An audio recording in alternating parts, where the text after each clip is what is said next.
பூண்டு வெங்காயம் சில பேர் சாப்பிட்றது இல்லை விரத நாட்கள்ல. ஏன்றத பார்க்கலாம். நம்ம அசுரன் குலத்துல பிறந்த ஒருத்தர் தேவர் குலத்துல அமிர்தத்தை பெருமாள் தரும்போது சாப்பிட்டதாகவும், அந்த கோவத்துல பெருமாள் ஸ்ரீ சக்கரத்தால அந்த அசுரர் கழுத்தை வெட்டி அந்த அசுரன் தான் ராகு கேதுவா ஆனதாகவும் உங்களுக்கு கதை தெரிஞ்சிருக்கும்.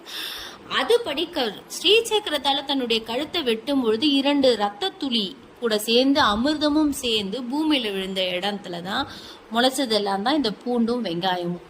அசுரனோட ரத்தத்துல இருந்து விளைஞ்சதால இதை சில பேர் சாப்பிட்றது கிடையாது, விரத நாட்கள்ல சாப்பிட்றது கிடையாது.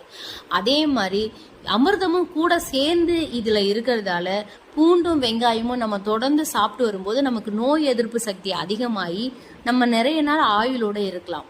ஏன்னா அமிர்தம் ஆயுள விருத்தி செய்யற அமிர்தம் இதுல இருக்கிறதா சொல்றாங்க. நம்ம இனிமேட்டு பூண்டு வெங்காயத்தை தொடர்ந்து சாப்பிடுவோம். விரத நாட்கள்ல சாப்பிடாதவங்க அதையும் கடைபிடிங்க. மகிழ்ச்சியா இருங்க.